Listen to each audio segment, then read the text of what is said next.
신 하나님 감사합니다. 하나님 앞에 어떠한 영광으로 우리가 영광을 돌려야 될지 알지 못하는 저희들입니다. 주신 것이 많고 또 우리에게 은혜를 입힌 것이 너무나 많습니다. 말로 다 형용할 수 없는 하나님의 은혜에 감동하며 또 이 시간 주님 앞에 감사하며 저희가 함께 모였습니다. 이 연합의 자리에 하나님 성령과 예수님과 하나님의 삼위일체가 오늘 우리를 온전하게 주장하시고 이 연합이 서로 동거함이 어찌 그리 아름다운지 아론의 수염에 흘러서 그 옷깃에 여기며 또한 영생을 함께 보는 자들로 하나님이 우리를 연합해 주셨음을 감사를 드립니다. 사람의 힘으로 이것이 되는 것이 아니요 하나님께서 연합해야 될 필요성이 있기 때문에 오늘 우리를 이 자리에 불러주신 것을 믿습니다. 온전하게 주의 뜻을 주의 섭리를 바라보고 우리가 주의 뜻을 쫓아서 다름질을 할 수 있도록 도와주시옵소서.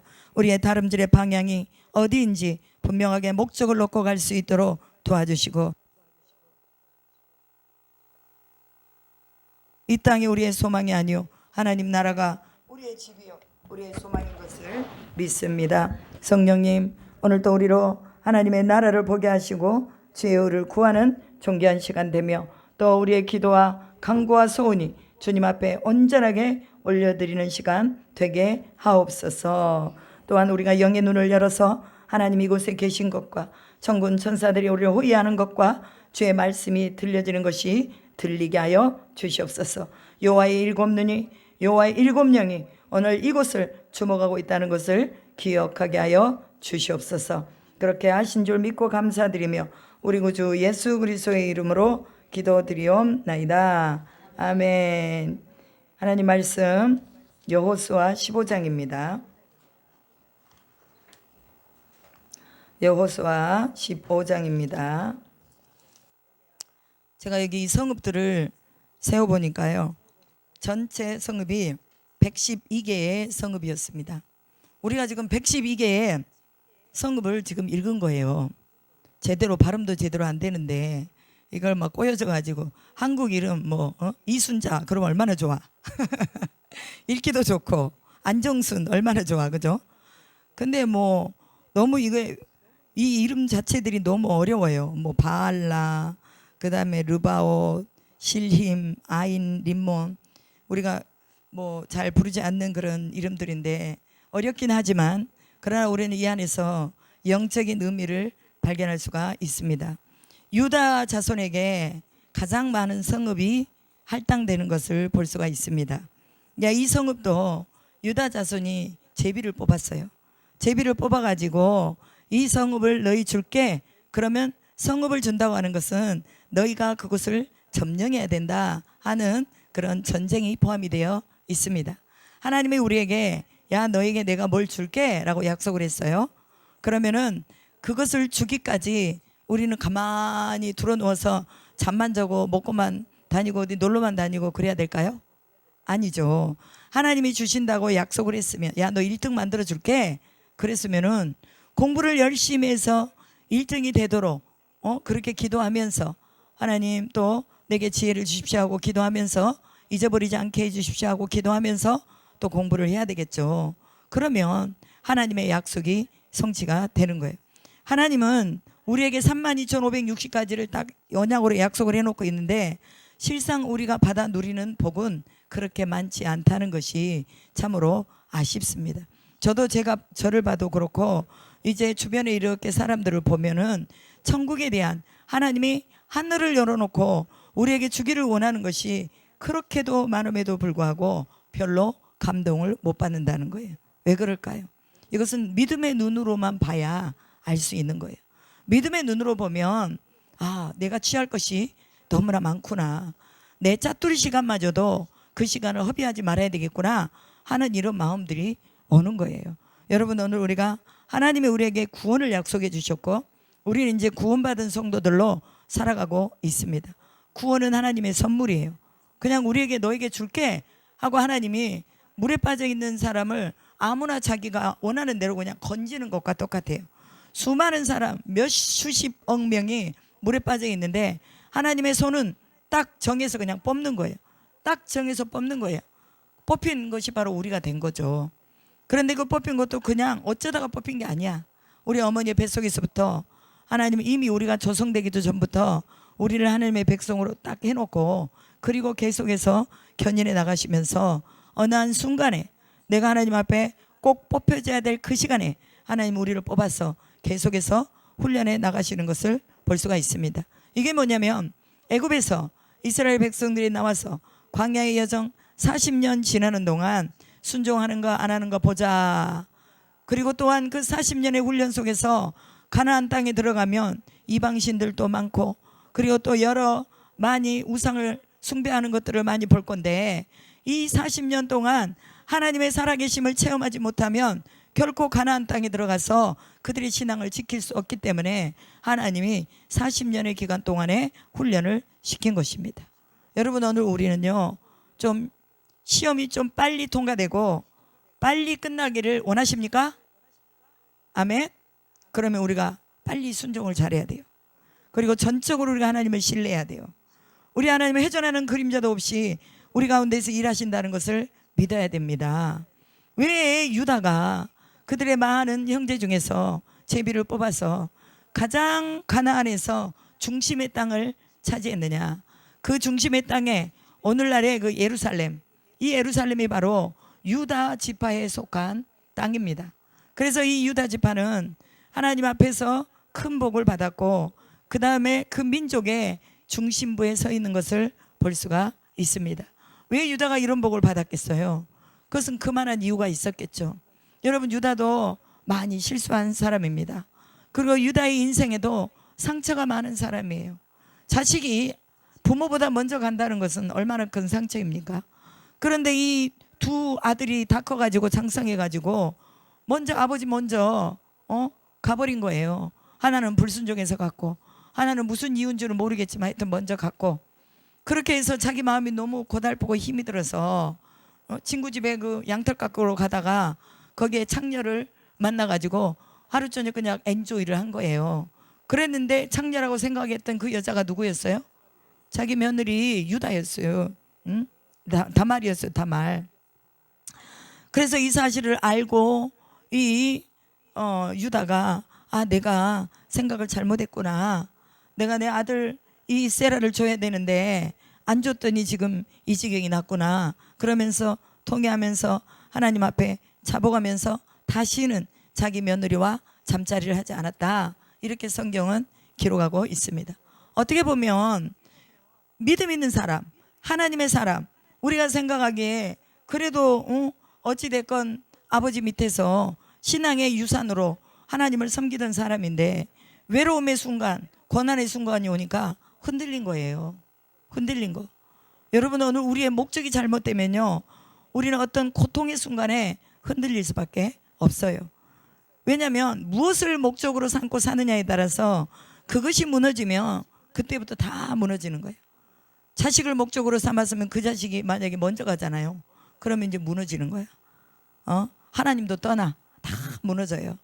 그런데 유다도 이렇게 무너짐의 순간들을 많이 경험을 하면서 또 다시 어떤 상황 속에서 회복해 가는 것을 볼 수가 있습니다. 유다가 언제 회복을 했습니까? 자기 동생 요셉이 팔렸잖아요. 그런데 이 유다는 자기 동생을 팔고자 하는 마음이 없었어요. 그런데 이 형제들이 다 자기 동생을 팔고자 하는 그런 마음으로 얘를 구덩이에다가 딱 집어넣고 있다가 또 저쪽에 미디안의 상인이 지나가니까 유다가 없는 사이에 동생을 팔아버렸네. 와서 보니까 동생이 없어졌어. 이를 어찌할꼬 어찌할꼬. 탄식하는 사람은 유다밖에 없어요. 탄식하는 사람. 내 아버지에게 가서 뭐라고 말할꼬. 탄식한 사람이 유다밖에 없어요. 그래도 유다는 자기 마음에 일말의 양심이라도 갖은 마음으로 하나님께 돌아가 있었다는 것을 볼 수가 있습니다. 전후 상황이 없기 때문에 유다가 어떻게 했다 이런 말은 안 나오지만, 그러나 동생을 생각하는 그 마음을 보면 유다가 하나님 앞에 회개하고 돌아왔을 것으로 봅니다. 더 정확한 것은 또 자기 그 베냐민이 이 애굽의 이 요셉에게 잡혀 있을 때, 이때에 자기의 목숨을 담보로 이 자식은 우리 아버지와의 생명이 결탁이 되어 있다. 그래서 이 자식이 떠나면 아버지가 살지 못하니 나를 노예로 삼고 내 동생을 놓아달라 하고 말했던 사람, 자기의 생명하고 동생의 생명을 맞바꾼 사람, 아버지의 신을 저버리지 아니하고 그것을 지켜내려고 했던 사람이 유다입니다. 그래서 이 아버지가 돌아가시기 전에 창세기 49장에 보면 유다를 축복하는데 엄청난 축복을 해주는 것을 볼 수가 있어요. 너는 포도주로 네 옷을 빨게 될 것이다. 그리고 너는 우유를 마음껏 먹게 될 것이다. 이렇게 말합니다. 여러분, 포도주가 옷을 빨 정도로 많다는 거예요. 제가 이전에 그런 말을 들었어요. 코카콜라 회장이 코카콜라에다가 밥을 말아서 먹는데, 커피 회사 회장이 커피에다가 밥을 말아 먹는데, 저 이런 소리 들었어요. 그 정도로 거기에 뭐예요? 빠져 있는 거예요. 그 안에 빠져 있는 거예요. 그러면 포도주로 옷을 빨 정도면 포도주가 얼마나 많다는 것을 알 수 있겠죠. 먹기도 부족한데 어떻게 옷에 튀겨 오겠어요? 어찌됐건 그거 한쪽이라도 한 흐름이라도 안 흐르게 하려고 얼마나 노력하겠어요. 조금밖에 안 되면. 그런데 포도주가 너무너무 많으니까 옷에 튀기든 흐르든 상관없이 그냥 먹을 수 있는 은혜를 줬다, 그 말이에요. 그러니까 유다에게는 하나님이 뭐예요? 풍성한 은혜를 준 거예요. 우유도 마음껏 먹을 수 있도록 해주신 거예요. 제가 이스라엘 가가지고 우유를 먹었는데요, 한국 우유 맛하고 전혀 다릅니다. 너무너무 달라요. 너무 고소하고 맛있고. 그래서요, 제가 원래 한국에서 우유를 잘 안 먹는데 거기 가서는 정말 우유를 많이 먹었어요. 그만큼 달콤하고 맛있어요. 왜? 목초지가 좋으니까. 그러니까 이렇게 좋은 목초지에서 양들을 기르고 그 양들을 더 많이 늘려나가고 이런 것을 복을 주었다, 그 말이에요.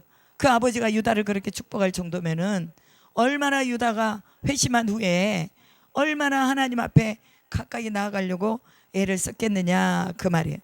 그래서 오늘 15장에 땅을 분배하는데 이 동쪽의 땅은 루벤하고 가다고 므낫세 반지파에게 줬잖아요. 그러면 가나안으로 들어와 가지고부터 15장부터 땅 분배가 이루어지는 거예요. 그래서 제가 이거를 이렇게 세어보니까 이 성읍이 112개의 성읍이더라고요. 그러니까 다른 그 지파들은요, 뭐 많아야 한 뭐 30개 40개 이 정도예요, 성읍이. 그런데 유다 지파는 112개의 성읍을 취하고 그것을 가졌다라고 말합니다. 그리고 예루살렘이라는 중심부에다가 그 유다 지파가 들어가 있는 것을 볼 수가 있습니다. 오늘 여러분, 성경에서 지금 현재 보여주고자 하는 내용의 핵심이 뭐냐? 인생의 중심부에 영향력을 가지고 있어야 된다는 것도 우리는 유다 지파를 통해서 보면 알 수가 있습니다. 여러분이 지나가는 그곳이 바로 지구의 중심이 돼야 돼요. 내가 지나가는, 내가 서 있는 이곳이 바로 중심이 돼야 돼요. 왜 그러느냐? 그것은 하나님께서 우리를 통해서 영향력을 끼치게 하신다는 그런 의미가 달려 있습니다. 우리가 누구를 만나든지 우리는 영향력을 줘야 돼요. 그래서 설교자는 설교를 통해서 영향력을 주는 거예요. 유다처럼 우리가 하나님 앞에 전심을 하게 합시다. 사람이 실패할 때도 있고 실수할 수도 있습니다. 그러나 다시 주께로 돌아가서 하나님 앞에 제대로 한번 살아보면 유다와 같은 복을 받을 수 있습니다 하고 우리가 얘기해 줄 수 있잖아요. 이것도 듣는 자들이 아, 맞아, 그래야 되겠구나. 내가 소망이 없는 줄 알았는데 나같이 부족하고 연약하고 맨날 죄짓고 그렇게 살기만 하고 밥만 먹고 방만 축내는 사람인 줄 알았는데 유다의 얘기를 들어보니 오라, 내가 돌아가면 되겠구나 하고 하나님께 돌아갈 수 있는 전환점을 마련해 준다, 그 말이에요.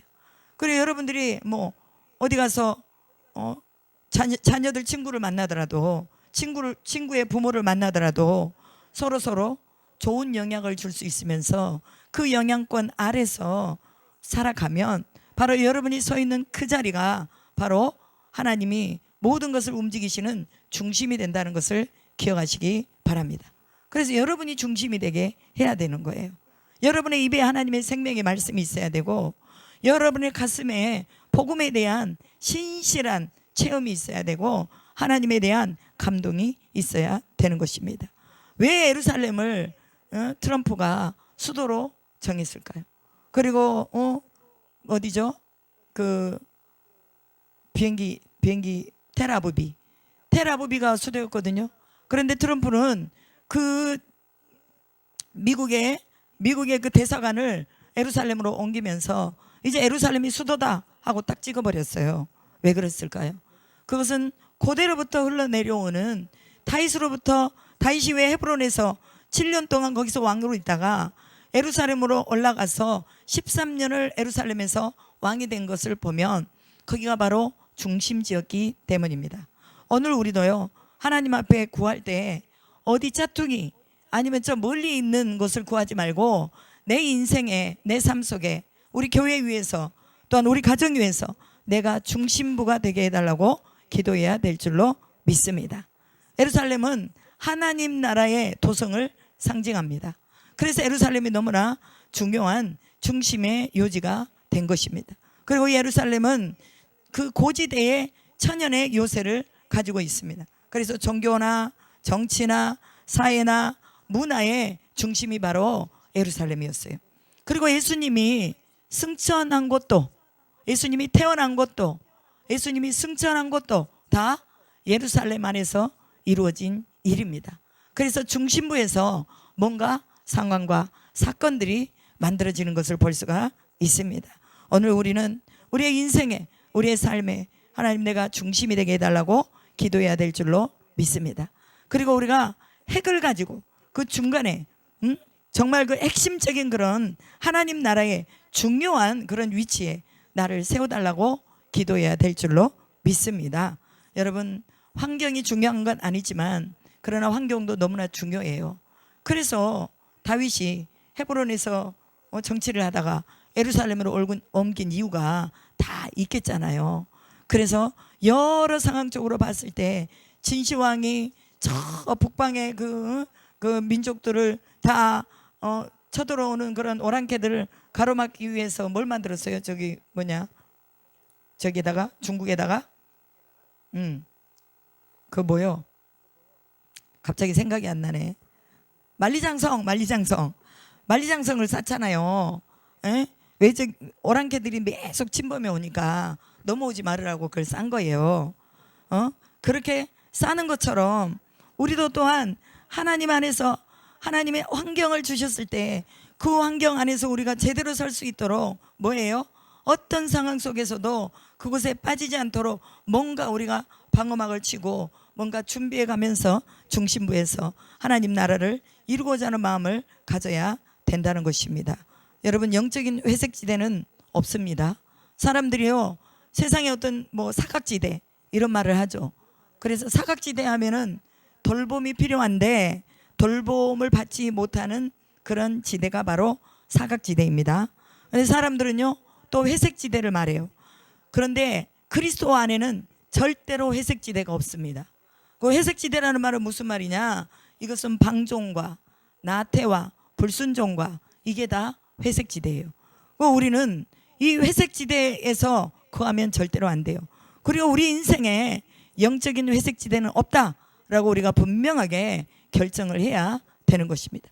내 인생에 방종은 없다. 내 인생에 나태는 없다.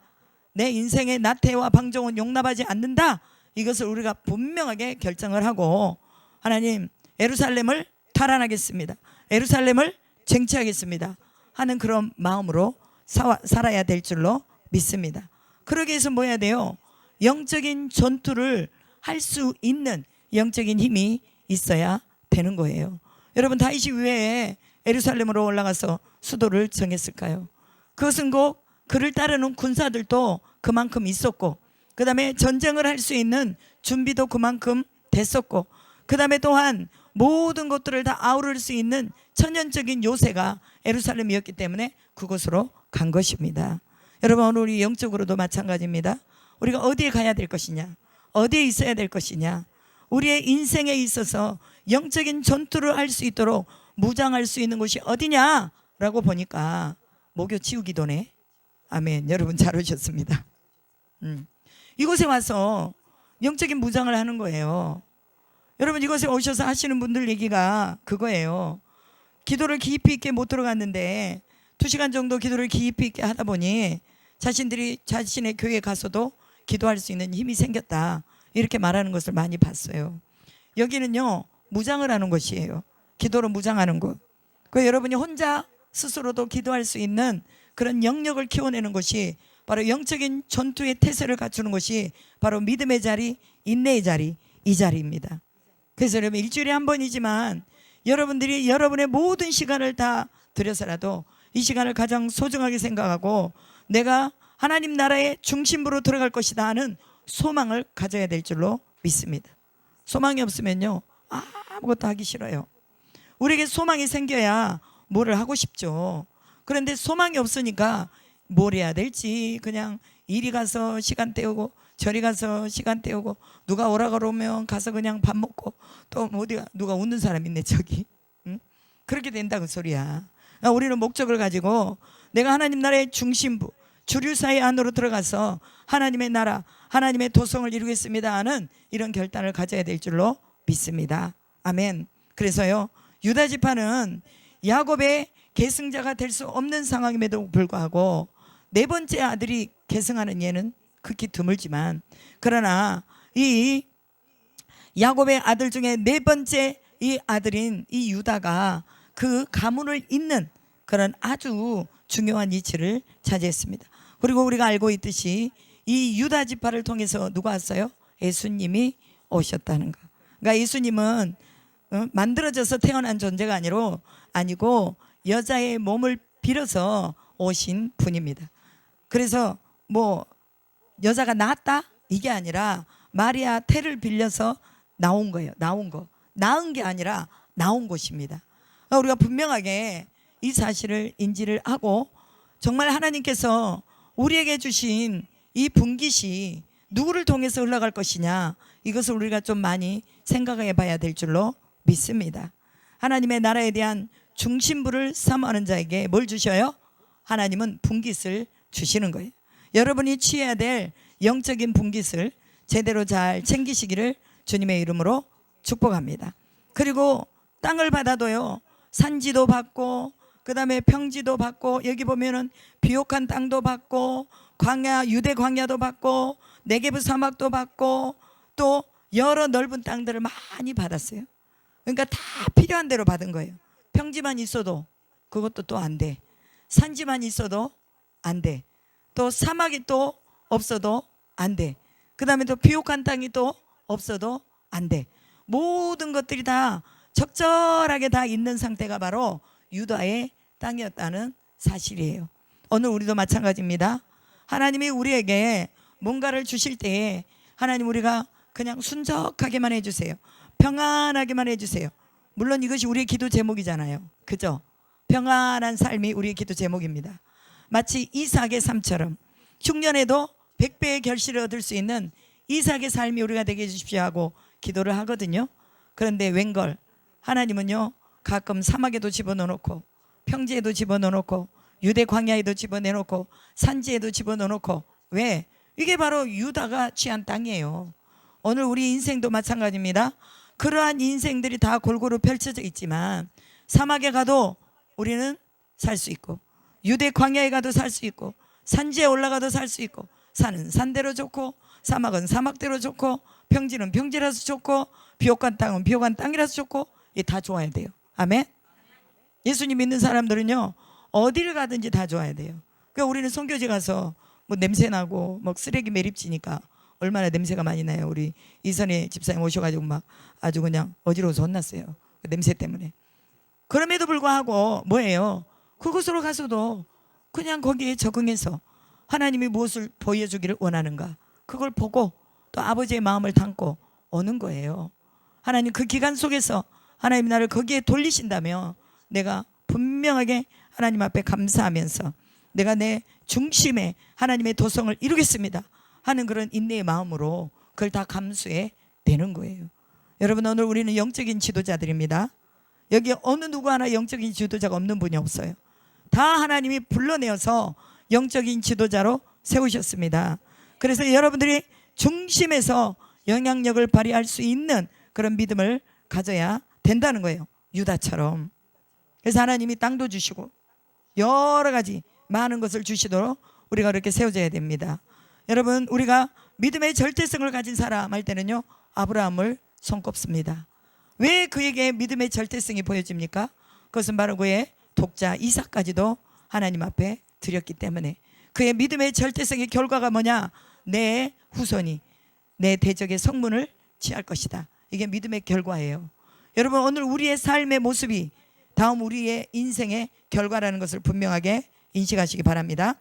그래서 우리의 결과를 우리가 책임져야 돼요. 아브라함이 믿음의 절대성을 가졌더니 그의 후손을 통해서 뭐 한다고요? 대적의 성문을 취하게 될 것이다. 그 대적이 누구예요? 사탄, 마귀, 죽음의 세력을 잡은 자, 죽기를 무서워서 벌벌 떨면서 거기에 순종하는 자들을 끄집어낼 자, 그들과 싸울 자, 이것이 바로 대적의 성문을 취하는 자들입니다. 여러분이 아브라함의 믿음의 절대성을 가지고 있다면 여러분이 가는 곳곳마다 대적의 성문을 취하게 될 줄로 믿습니다. 아멘. 우리가 취해야 돼요. 벌벌 떨면서 아이고 무서워 하고 도망가지 말고 대적의 성문을 취하시오. 아멘. 대적의 성문을 취해야 돼. 여러분, 아비멜렉에게도 아브라함이 하나님을 섬기는 모습을 보여주잖아요. 아비멜렉이 찾아왔어요. 내가 너를 보니까 네 하나님이 너하고 함께 계시는 것 같아. 진짜 네 하나님은 복을 아주 대빵 많이 주더라. 그러니까 너 나하고 같이 뭐 하자? 언약을 맺자. 우리가 서로 다투지 말고 서로 전쟁하지 말자. 여러분, 약한 자가 강한 자에게 와서 뭐 하는 거예요? 굴복하는 거예요. 그잖아요. 이 아비멜렉이 블레셋의 왕이잖아요.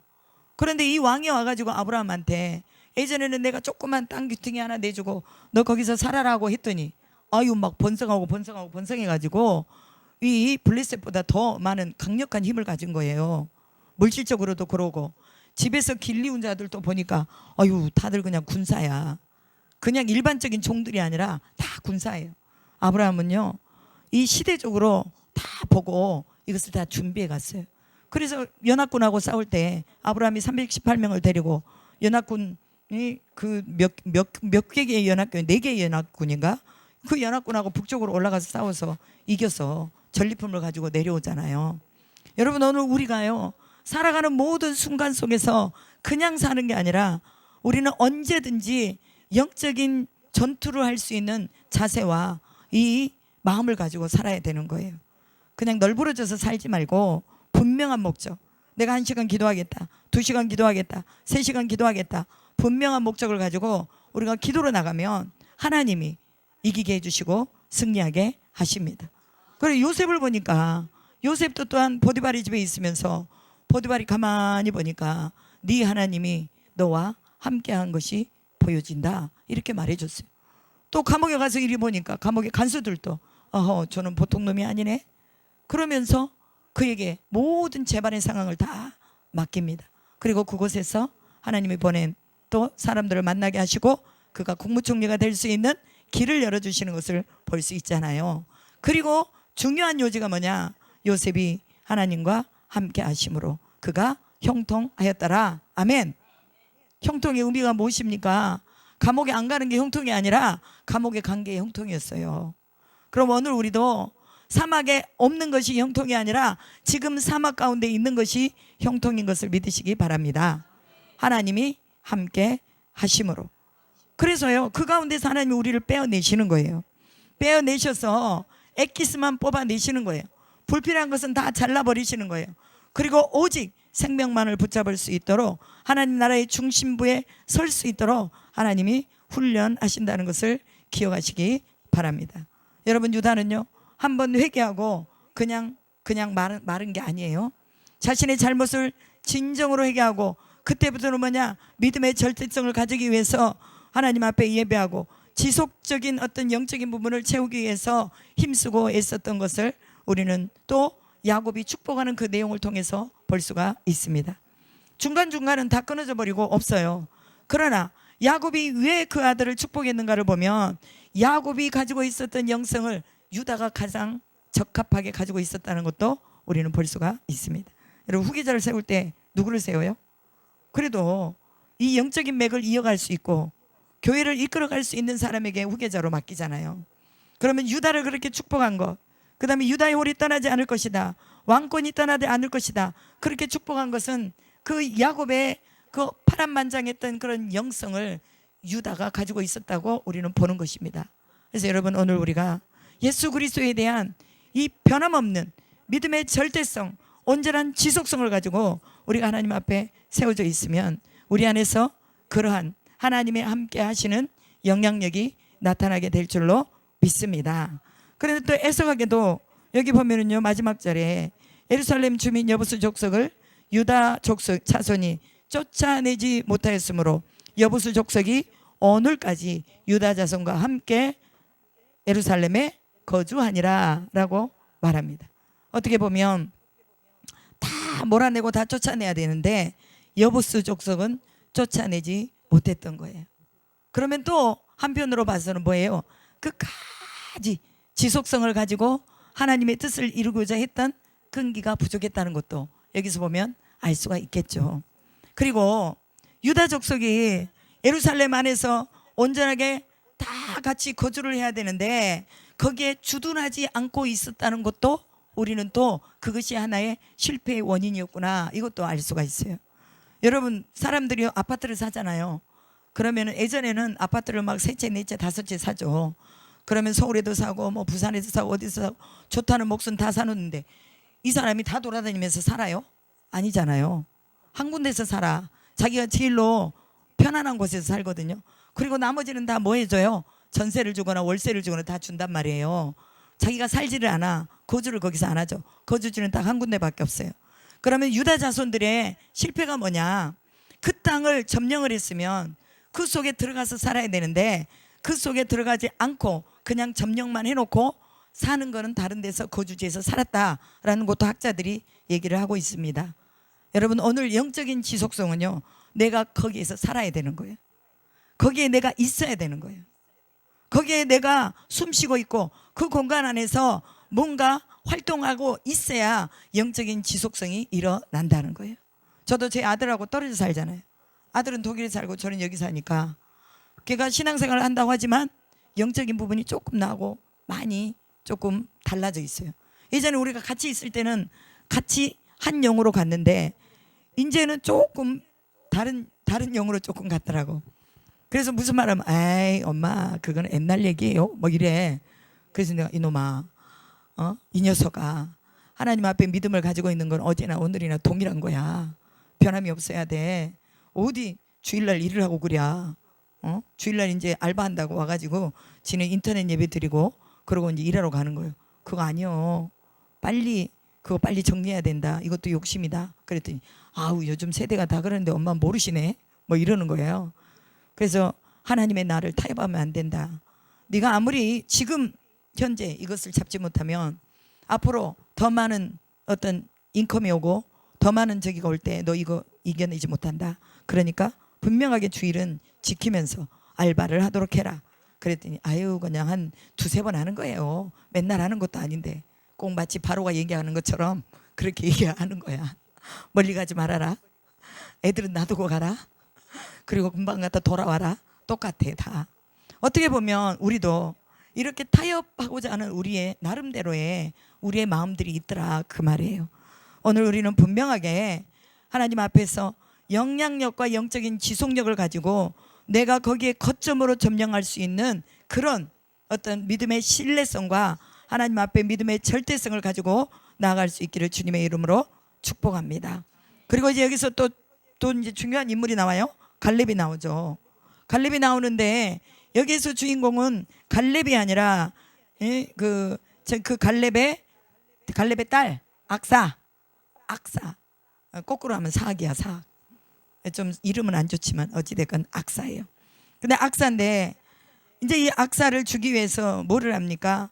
기럇세벨을 쳐서 점령하는 자에게 내 딸을 아내로 주겠다 이렇게 말하고 있습니다.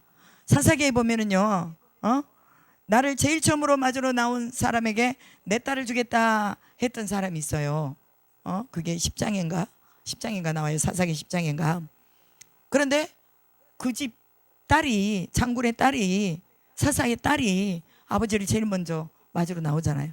그래야지 결국은 그 딸이 죽어요. 제물로 바쳐서요. 여러분 거기에서 나온 약속하고 여기에서 나온 약속은요, 엄연하게 차이가 있어요. 그러니까 자기가 그냥 즉흥적으로 하는 약속하고, 갈렙이 지금 헤브론을 정복할 때에 기럇세바를 쳐서 점령하는 이 약속하고는 천지 차이라고 말이에요.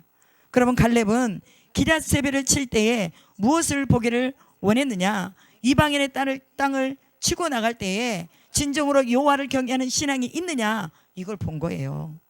여러분, 오늘 우리가 사람을 고를 때도, 사람하고 서로 같이 연계를 할 때도 저 사람이 하나님을 위해서 죽을 수도 있는 믿음을 가지고 있는 사람이냐, 이거 여러분 잘 보셔야 돼요. 그런 사람하고는 평생을 갑니다. 그런데 그렇지 않은 사람들은요, 자꾸 변해요. 그래서 이 여분네 아들 갈렙은 자기 딸을 주기 전에 진정으로 하나님의 말씀 아래서 신앙적인 이 유산을 가지고 하나님의 하신 일을 보고자 하는 신념과 신앙을 가진 사람이 누구냐라고 했을 때 그 사람이 온니엘이었습니다. 그 온니엘은 누구예요? 자기의 조카잖아요, 조카. 그 조카가 내가 하겠습니다 해가지고 갈렙의 아우 그나스의 아들 온니엘이라고 나옵니다. 그래서 거기를 정명해가지고 이제 자기 딸 악사를 그 사람에게 주는 것을 볼 수가 있어요. 여러분, 오늘 우리의 후계자를 세울 때 분명하게 야곱이 유다를 세운 것처럼, 또한 갈렙이 온니엘을 세운 것처럼 하나님의 말씀에 순응하고 순복하고 어떤 상황에서도 신앙의 모습을 가지고 세워줄 수 있는 지도자적인 역할을 할 수 있는 이런 사람을 여러분의 후계자로, 여러분의 다음 세대로 키울 수 있기를 주님의 이름으로 축복합니다. 그러면은 우리의 삶도 빛나고, 온니엘 때문에 갈렙의 삶도 빛나고, 또 우리의 후대 때문에 우리의 삶도 빛나게 되는 거예요. 우리는 빛나게 하나님 앞에 열심히 충성하고 살았는데 이 후계자가 잘못함으로 인해서 망가뜨린 일들이 얼마나 많습니까? 그런데 이 갈렙은 가장 강력하게 보고자 했던 것이 바로 그 사람의 신앙의 상태, 하나님을 의지하는 믿음의 상태였다는 것도 우리가 분명하게 알아야 되는 것입니다. 그리고 이제 그 딸 악사가 나오는데, 이 악사가 무엇을 요구하냐면, 내가 시집을 가는데 혼수로 윗셈과 아랫셈을 주십시오 라고 말합니다. 그럼 윗셈과 아랫셈이라는 건 뭐냐? 위의 땅과 아래 땅이라고 말이에요. 위의 땅과 아래 땅을 주십시오. 셈이 있는 그 땅을 달라고 말한 거예요. 그러면 이 악사는 그 속에 뭐예요? 그 땅에 대한 소망이 있었던 것을 볼 수가 있죠. 여러분, 땅에 대한 소망이 있는 것은요, 그것은 바로 영적인 유산을 잇고자 하는 마음이 있는 것입니다. 여러분, 하나님이 여러분들에게 너 뭐 줄까 그랬을 때 여러분 뭘 구하실래요? 뭘 구하실래요? 하나님 앞에 여러분 땅 구하시기 바랍니다. 윗땅도 주시고 아랫땅도 주시고. 왜? 그 땅 가운데서 하나님의 나라를 이루어야 되잖아요. 그러니까 저는 인천 이 땅을 위해서 기도합니다. 하나님이 인천 땅을 주세요. 이곳의 중심부의 땅을 주세요 하고 기도를 하고 있는 것이에요. 그래서 못하기 위해서 땅을 받을 것이냐? 하나님의 기업을 이루기 위해서, 하나님 나라의 기업을 이어가기 위해서 땅이 필요합니다. 아버지가 줬어요, 안 줬어요? 줬어요. 아버지 나 필요 없어요? 그냥 나 언니에게 시집갈래? 그리고 달랑달랑 따라갔으면 땅 없지, 그잖아요. 우리가 당당하게 요구할 수 있는 것 요구하자고 말이에요. 여러분, 하나님 앞에 뭘 요구하겠습니까? 뭘 요구할 거예요? 악사처럼 기업을 이룰 수 있는, 이어줄 수 있는 땅을 요구하는 지혜가 있기를 주님의 이름으로 축복합니다. 오늘 여러분 가운데 다 땅이 오기를 축복합니다. 저희 교회에도 땅이 오기를 축복합니다. 하나님이 그렇게 역사하신 줄로 믿습니다. 여러분, 유다의 호를 통해서 사자처럼 용맹스러운 이가 나타나서 사단을 칠 것이라고 말했는데 그 메시아가 유다의 호를 통해서 왔습니다. 오늘 우리도 하나님 나라의 기업을 이어나가기 위해서 하나님이 우리에게 주신 모든 것들을 다, 유산들을 다 써가면서 우리가 제대로 지키고 또 지속성을 가지고 영향력을 끼칠 수 있는 사람들이 우리 모두가 되어야 할 줄로 믿습니다. 여호수아 15장에 보니까 지명이 하도 많이 나와가지고 뭔 설교를 해야 될지 깜깜하더라고. 근데 하나님이 유다를 통해서 주신 약속이 뭔가 찾아보게 하시고, 또 이 갈렙이 왜 이 언니를 세웠는가? 그리고 악산을 왜 땅을 구했는가? 그다음에 왜 여부수 족속을 쫓아내지 못했는가? 뭐 이런 지명들은 놔두고라도 중간중간에 또 말씀하고자 하는 엑기스적인 것들이 있었어요. 그래서 이것을 찾아보면서 말씀을 준비하고, 야, 하나님께서 숨겨놓은 보물들이 있구나. 말씀 속에 숨겨놓은 보물들이 있어요. 여러분 그것들을 잘 찾으시기 바랍니다. 이해가 안 되면요, 이게 뭐냐고 자꾸 묵상하면 돼요. 저도 자꾸 묵상하니까 이건 이거야, 그건 그거야 하고 하나님이, 야, 네가 중심부에 있어야 되지 않겠냐.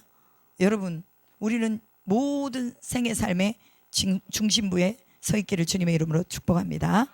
그러기 위해서 뭐 해야 돼요? 영적인 칼날을 갈아야 되는 거예요. 거점을 딱 장악하고 있어야 되는 거예요. 왜 우리가 새벽에 저녁에 기도를 합니까? 거점 장악이에요. 거점 장악. 왜 그래요? 거점을 장악하고 있어야 그 다른 것이 틈타지 못하고 들어오지 못해요. 부모가 집에 있어야 자식들이 딴짓 안 하는 것처럼 교회에는 지도자가 있어야 성도들이 딴짓을 안 해요. 말씀을 전하고 말씀을 하나님의 말씀을 선포할 수 있는 지도자가 있을 때, 제대로 된 지도자가 있을 때 분열이 일어나지 않는 것입니다. 오늘 우리가 우리의 거점을 확실하게 정하고, 나는 이곳에 내 중심으로 십자가를 박았다, 이제 이곳은 내 것이다, 사탄이 가지고 가려고 하는 이 어마어마한 영적인 전투에서 내 것이니 침범하지 말아라, 예수 피로 다 발라놔 버리는 거야. 그러면 얘가 왔다가도 그냥 지나간다니까. 말틴 루터가 그 말을 했어요. 자기가 자기 제목을 다 적었어요. 너무너무 죄가 많아가지고 이거 다 회개하려니까 너무너무 힘들어. 그래도 어찌됐건 제목을 다 적어가지고 내가 무슨 죄지고 무슨 죄 짓고 하나님 예수 이름으로 덮습니다, 예수 피로 바릅니다, 예수 이름으로 덮습니다, 그리스도의 이름으로 옷 입습니다 하고 그냥 그렇게 다 하고 딱 앉아 있었더니 마귀가 쑥 오더래요. 보이더래, 마귀가 오는 것이. 다른 데 같으면 마귀가 와가지고 자기를 신나게 두드려 패고 한대요. 그래, 너는 안 돼, 네가 어떻게 종교개혁을 해, 너는 안 돼, 너는 죽을 거야, 계속해서 그렇게 이 귀에다가 말하고 그냥 두드려 패고 가고. 그러더니 예수 피로 자기의 죄를 다 낱낱이 다 기록하고 그것을 다 덮고 나니까 마귀가 딱 오는데 딱 지나가더래요. 털끝 하나 건드리지 않고 싹 지나가더래요. 그러면서 말틴 루터가 그런 말을 했어요. 우리가 예수 피, 이거 얼마나 신령하고 얼마나 큰 은혜인지 모른다. 그러니 예수 피 외에는 구원할 자가 없다, 예수 외에는 구원자가 없다 라고 외칠 수 있었고, 또한 종교개혁을 하나님의 은혜 속에서 성공할 수가 있었습니다. 오늘 그게 뭐예요? 우리의 죄를 다 고백하자는 거예요. 죄를 다 끄집어내자는 거예요. 내 잘못을 주님 앞에 다 아뢰자는 거예요. 그랬을 때 하나님께서 마귀로부터 오는 여러 가지 시험을 이길 수 있도록 해 주시는 것입니다. 오늘도 기도하면서 내가 이기지 못한 것이 무엇입니까? 하나님 앞에 기도하십시다. 그리고 내가 중심부 밖에서 있었다면 이제는 중심부 안으로 들어가기를 간절히 소망합니다. 여러분 교회 다녀도요, 교회 중심부로 들어가야 돼요. 겉에서 그냥 막 놀다가 그냥 또 막 가버리고, 예배만 조금 참석하다가 그냥 가버리고 그러면 안 되죠. 웃는 사람 있네. 그러면 안 돼.